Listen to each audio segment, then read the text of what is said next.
Something about when you speak, I noticed just in this last 5 minutes of us walking, I feel different, softer, and a little bit more connected. Hi, Sammy here. We have got a wonderful, wonderful guest today that I personally felt very touched and moved and changed by. So I invite you to meet and connect with Jon-Delia. I used to be so anxious back, way back when. I used to live in New York, and a lot of my life, honestly, I was not always calm. As a child, I was more calm, but I was still angry a lot. But now I feel true calm. And true calm is not static. True calm is not peace with everything as it is, without fighting. A savage kind of peace, almost. It's a beautiful acceptance and an opening up of your pearl to the glory and the grandeur and the gore of the universe. I have to die a little bit to be relaxed. It's not this easy thing. It's a precious thing. It's like a diamond forged in the crucible of pain and trauma and sorrow. And non-acceptance every moment. I have to fight that and let it go. Like, hey, I hate that thing, or that makes me uncomfortable. There's all these little things, little trips in the ego, and I'm just like, I have to accept them and look at them and like love them as myself, because they are myself. You said every moment. Every moment is the crucible of formation, and we're all in it all the time. I call it the cross sometimes, the crucifix. It's like we're all on it. We're all strung out on this cross of pain and sorrow and suffering. It's beautiful too. It's just our lot. The crucifix is the moment. It's just the moment. We're nailed to it hopelessly, helplessly, like fighting it or surrendering to it. We're nailed to it. That's our suffering. Not to harp on it. It's fun too. It doesn't have to be this serious thing or this painful thing. I think it's like the more you accept your lot and who you are and what you are, I think the freer you are to be what you are and who you are. So you said that you come from a place of living in New York, I heard you say, and you were very anxious. Curious, when did that and how did that start to shift? Oh, wow. Yeah. Well, I remember being in New York and taking a camping vacation with my friends Noah and Andrew. And we did psychedelic mushrooms in the forest in the White Mountain National Park. And I remember this feeling of like having my fingers on the pulse of what the goddess had to say. I didn't think of it like that then, but it was like the earth was speaking to me in sacred geometry and telling me things and singing through me, and that became an instrument, like just a pure instrument for her sound, and drummed on the forest floor and sang beautiful melodies that I'd never heard before. And on the way to drive back to New York, all these billboards were approaching, and the monotony and the machinery of life was growing, and this voice in my head was like, don't take us back here. Don't take us back here. And I went back and I lived for more years because I thought it was my mission to help Brooklyn and to foster her and steward her growth in terms of community. And then the pandemic hit, and I used that as an excuse to leave. I left and I went to Portland, Oregon, thinking I would find it there, and I didn't. I got very sick there. I was bedridden for a few months, and my parents called me like, we want you to leave Portland. We want you to come to Asheville because we're moving there, and your brother's there, and your family and community, and we're worried about you. I thought it was stupid, but I just had given up at that point. I was like, screw it. About 4 months after moving here, I went down to Hominy Creek. This voice told me to go there and bring no food and no water. And I went down onto the bank there, and I just started going through my head, surrendering things. My ego and my song and my life and like all these things I was attached to, and I just kept surrendering them until there was no more.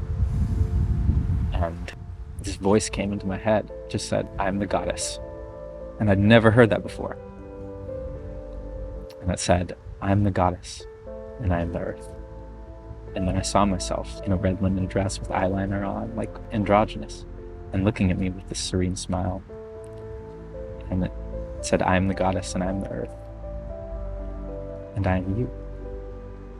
I just opened my mouth in ecstasy, and I like saw flowers bloom out. Just bloom out of my mouth. And they started to cover the earth. And they blanketed her.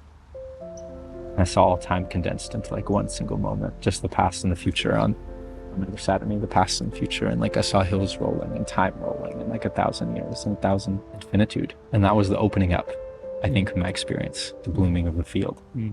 From then on, I was aware of something that was new in me. Is that also, I'm curious, because you said you wanted to talk about queerness. I think that was an awakening in a certain way. Total acceptance of who I was. Because it's one thing to say, I like to cross-dress. To me, that's very practical and physical and not true all the way. But when the goddess commands you to dress a certain way, then you do. And that's holy. It's what Joan of Arc experienced. She said there were voices, there was a God commanding her to dress as a man. You can't ignore that, and every footstep becomes sacred after that. So you had this experience, and then that seems like it's just in you. It stayed. Presently, what's your life look like? Well, that was just the beginning, Sammy. About 9 months after that, I was in Bent Creek, and it was as if I had been taken into the spirit world, and everything was psychedelic, but not in a good way. It was like being on an acid trip, but I was not on acid. And things were very intense, like I'd been fragmented into a million pieces and blown up to smithereens. I was in the grips of insanity. I remember kind of like leaving the forest very quickly and driving home, like scrolling through Reddit and looking at the weather and the news. I was like, okay, ground. And I'd just been cracked wide open, totally cracked open. And from there on began what I could only describe as an initiation into the goddess, or the cult of the goddess. That involved fasting and prayer and like things that I couldn't really even describe fully in the amount of time that we probably have. Doing the dishes would take me hours. If I ever got distracted or anything, the goddess would know, and I would have to pray and do this, do yoga poses in all the directions until I was totally at peace. So if I lost any amount of attention or clarity, or like had self-hatred, I would have to meditate out of it with my body. In that moment, you couldn't put it off till later. I became seized, compelled, compulsive. And I thought I had OCD and all these other things. At a certain point, I think I was just like, I'm just gonna let this happen. Because I started to notice that it wasn't random. It was all attention-based and like mindfulness-based and bring me back to clarity. If I tried to fight it, she would rebel and she'd be like, no, and like grip me hard and be like, you tried to rebel, like you're gonna have to do this until you're totally free of it. And it was evening out the karma of things. If I had frustration or avoidance of anything, or preference for anything, it had to be smoothed out. So I'd go into the shower and just hot to cold, until I didn't care what temperature it was at all. Could only take a bite of food if I didn't want it. And stuff like that. For days. It's 14 hours a day for months. So that was what happened. You were resisting it at first a little bit, like, what is this? What's going on? Why is this happening to me? Yeah, I had no fucking idea what was happening because there's no framework for it in our culture. I was only reading about other cultures or whatever about it. And I was like, oh, this is a thing that happens to people. And in our culture, we would call that person insane, or we would, Yes. Put them in an asylum or medicate them. And Absolutely. Come back to normal. Try to get them back to normal. I think of Carl Jung, who wrote about this exact experience. It took him 2 years of seeing these visions to integrate. And other cultures, when a transgender person is identified, they're first very depressed and sick, and their hair is matted, and they're bedridden, and then they're initiated. 30 days of fasting in the Arctic, or drumming all night with a change of clothes at the end, becoming a woman. And so there's all these initiations to kind of unleash that energy and contain it. But I didn't really have any of that. I just had myself and the knowledge of what that was. Yeah, I was going to ask if you were able to connect with anyone through this or talk to anybody. Or... No. No. Only the spirits in me, which was very scary. And there were nights where it almost felt too much, like I was being cracked open all the way. I tried drawing boundaries with the spirits, portals and demarcations of this is where I get free of being seized. And ultimately it was the path that I was on couldn't be left. I just couldn't fight anything. It was only happy when I reached a state of ultimate surrender with things. So this went on for how long? Months? Months. It started in March, maybe. I feel like I finally integrated in early September or late August. I was walking through downtown Asheville and this like great storm came out of me, like lightning bolts of beauty. They all start to kind of swirl and power, and then they all just condensed into me, and this voice just said, you're complete. And then it just never came back. Now I just walk around. I do things very simply, but very intentionally and awarely, for the most part, as much as I can. So how long ago was that from now? That was 2 months ago. So this is all quite recent. Very recent. Yeah, so you're looking at a new me, I guess. Yeah. How has the last 2 months been, generally speaking? Very good, I think, Sammy. Yeah, it's good to be free of yourself. Free of the thing you thought was yourself for your own mores. When I looked at other cultures, I found that a lot of the people who this happened to were queer. They were gender non-conforming people. There are like 3 paths for initiation for a shaman in certain cultures, and one is if you're queer, you have visions of being a woman if you're born man, or vice versa. Another is if you just start to see visions, period, with no queerness. The people who I think in our culture we would just call schizophrenic. And the last is if you just really want to do it. So I think these are the types of people who are called to be shamans. Is you don't usually choose it. I think it's something that's chosen of you, or called of you, called to you. What would you say in the past and present is the role of these people, these shamans? I think the role of these shamans is to heal people. Bridge the mundane and the super mundane, Yeah. or the extraordinary, and make them into one world that's our world. Bring them together in joy and ecstasy. My heart's singing when you said that. Like, yes, bring it all. Open it. Yeah, like alligator clamp, like upper world, lower world. Bring them together with love and joy and ecstasy. Just love it all. And channel the dark forces too. Being a shaman, I think, is not all about light. It's like really the bridge between the worlds with no judgment of where you are. Going down into the lowest realms and picking them up and bringing them back into the upper realms. Getting the integration, bringing us all together. I'm also just really in awe and moved by the way that you just love yourself and the body that you have. Just watching you be you is opening my heart. Thank you, Sammy. Thank you. Yeah, it's hard to be me sometimes.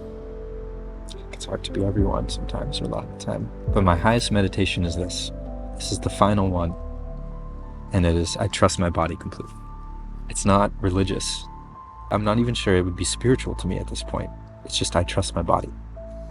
That's, whenever I'm off, I say I trust my body completely. I know a lot of people who watch this are people who want to go deeper into themselves and allow the light, allow the whateverness, the deeper, the two worlds, the multi-worlds to come through and bridge the worlds between this one that we're living in physically, this paradigm, and just open it up. And so I love that. Just, I trust my body. It's so simple. I trust my body completely. It's my prayer. Completely. It's the final prayer I discovered. And I simply allow it to do things. I don't get in the way of my body and what it wants to do. What have you gotten any direction or insight or about what's next for you?